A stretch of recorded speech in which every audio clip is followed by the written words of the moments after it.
Hello everyone, आज मैं आपके लिए एक्सप्लेन करूंगी ताई स्वord इमॉर्टल का एपिसोड नंबर 16। तो जैसा कि पिछले एपिसोड में हमने देखा था कि डीमन धर्मा इन सभी स्वord इमॉर्टल्स पर भारी पड़ गया, लेकिन तभी हाओफेंग वहाँ पर आ जाता है। उसके पास अब पावरफुल जिंगलाओ इमॉर्टल स्वord थी, जो कि एक बहुत ही रेयर ट्रेजर मानी जाती है, और उसी की मदद से हाओफेंग ने उस डीमन धर्मा को हराकर जाओ डायनेस्टी को प्रोटेक्ट किया।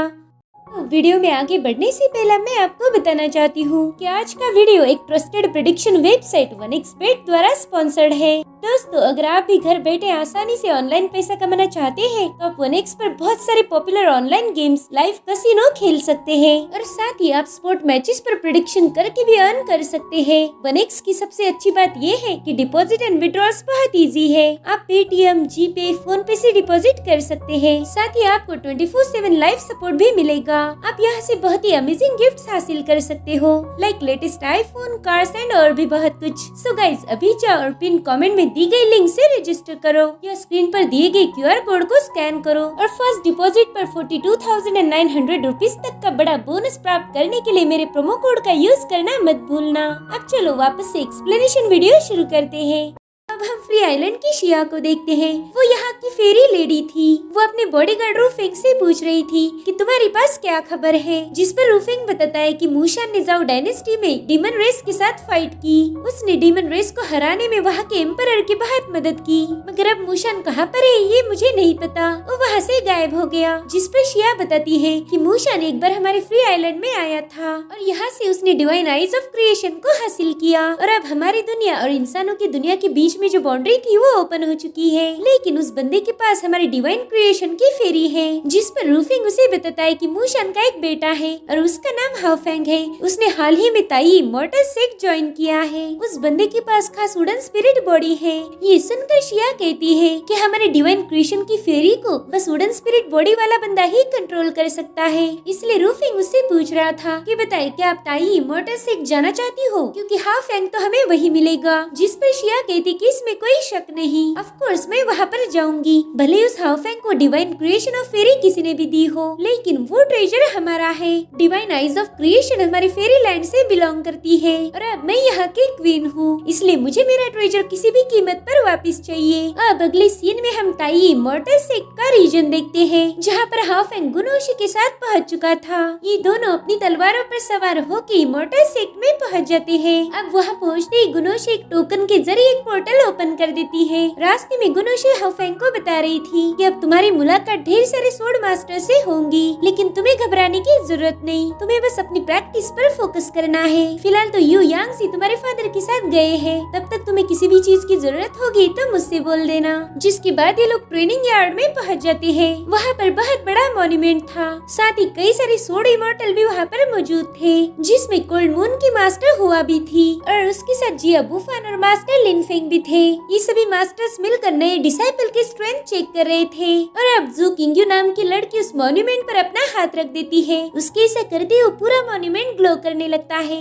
जिसके बाद उसमें से एक स्पिरिचुअल बर्ड बाहर निकला था। वो बर्ड जू किंग्यू की पावर्स को शो करता है। उसे देखकर हाओफेंग भी बहुत ज्यादा हैरान था। दरअसल ये लड़की आई स्पिरिट इमॉर्टल बॉडी की 5वें लेवल पर थी। उस मॉन्यूमेंट पर भी जू किंग्यू की पावर शो हो रही थी। तभी मास्टर बुफान लिनफेंग से कह रहे थे कि बताओ ये लड़की तुम्हें कहाँ से मिली, ये तो जीनियस है। जिस पर लिनफेंग बताता है कि सदर्न रीजन में ऐसे ढेर सारी जीनियस डिसाइपल है, और उन्हीं में से कुछ डिसाइपल को मैं मेरे साथ लेकर आया हूँ। और तभी उनकी नजर हाओफेंग पर पड़ती है। हुआ कह रही थी कि अरे ये तो आइस स्वॉर्ड मास्टर गुनोशी है, लेकिन इसके साथ ये बंदा कौन है। इसलिए तीनों भी मास्टर गुनोशी से मिलने चले जाते हैं। मास्टर जिया बुफान कह रहे थे कि गुनोशी तुम तो किसी को एज ए डिसाइपल सिलेक्ट नहीं करती, तो इस लड़के में ऐसी क्या खास बात है जो तुम खुद इसे यहाँ लेकर आई हो। तो गुनोशी उनसे कहती कि हाओफेंग की पावर्स के बारे में अभी आपको पता चलेगा। जिसके बाद हाओफेंग तुरंत ही जाकर उस मॉन्यूमेंट पर अपना हाथ रख देता है। उसके ऐसा करते ही वो मॉन्यूमेंट बहुत ही स्ट्रॉन्ग स्पिरिचुअल एनर्जी को रिफ्लेक्ट करने लगता है। साथ ही हाओफेंग की डिवाइन आइज ऑफ क्रिएशन भी एक्टिवेट हो गई थी।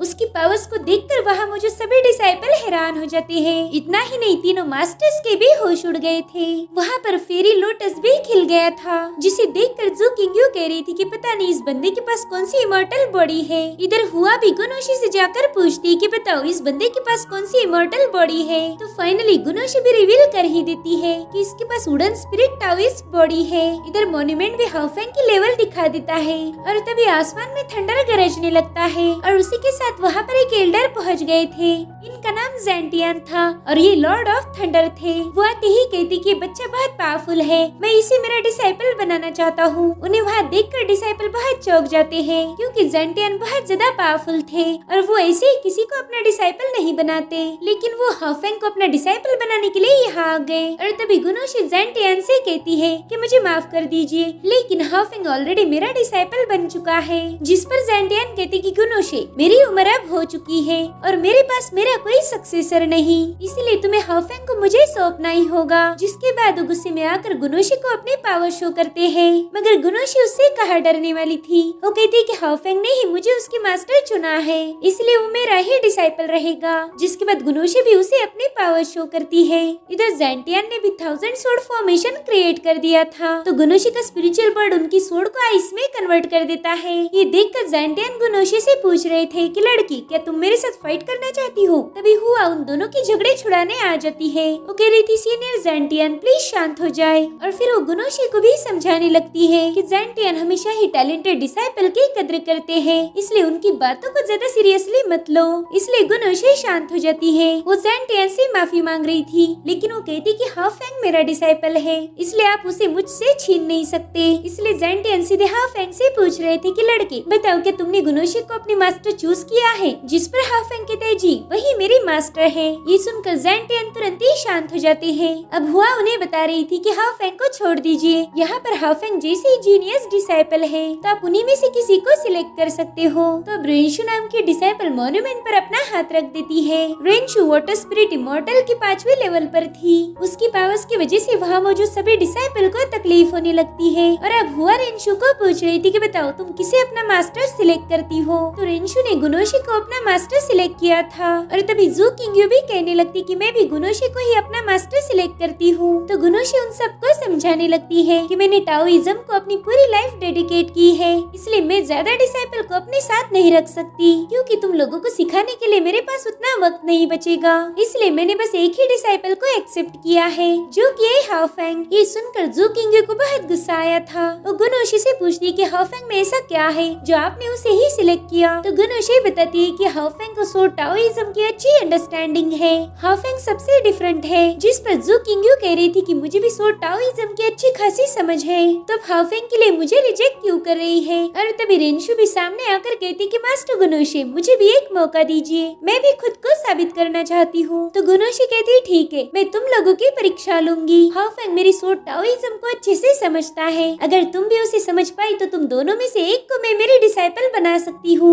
जिसके बाद वो हाउफेंग को भी उस टेस्ट में ज्वाइन करने के लिए बोलती है। इधर गुनोशी सबको अपनी सोर्ड की पावर शो कर रही थी, जिससे वहाँ पर आइस एयर रिलीज होने लगती है और अब गुनोशी वहाँ के मॉन्यूमेंट पर 2 स्लैश अटैक कर देती है, जिससे पूरा मॉन्यूमेंट शेक हो रहा था। अब गुनोशी ने जो मूव यूज की थी इन दोनों लड़कियों को भी उसी मूव का यूज करना था। अगर ये लोग वो सही से कर पाए तो गुनोशी उनमें से एक को सिलेक्ट करने वाली थी। इधर हाउफेंग उसकी मूव को देखते ही समझ गया था कि उसमें हेवन और अर्थ की पावर्स है। इधर जिया बुफान कह रहे थे कि गुनोशी को सोर्ड की काफी अच्छी नॉलेज है, जिस पर मास्टर हुआ भी अग्री हो जाती है, लेकिन उसका ये भी मानना था कि गुनोशी पर सोर्ड का जुनून सवार है, इसलिए वो अपने डिसाइपल को ठीक से ट्रेनिंग नहीं दे पाएगी। अब सबसे पहले यू किंग्यू अपनी सोर्ड की नॉलेज को दिखाने वाली थी, इसलिए गुनोशी उसे अपनी सोर्ड थमा देती है। अब यू किंग्यू भी जंप लगाकर उस मॉन्यूमेंट पर एक स्लैश अटैक कर देती है, जिससे उस मॉन्यूमेंट से बहुत ही स्ट्रॉन्ग स्पिरिचुअल एनर्जी रिलीज हो रही थी। और अब अगली बारी हाउफेंग की थी, उसे भी अपना सोर्ड टाओइज्म का नॉलेज सबको दिखाना था। तब हाउफेंग भी गुनोशी की सोर्ड से उस मॉन्यूमेंट पर एक पावरफुल अटैक कर देता है। अब हाउफेंग ने 1 बाय 1 उस मॉन्यूमेंट पर कई सारे स्लैश अटैक कर दिए थे।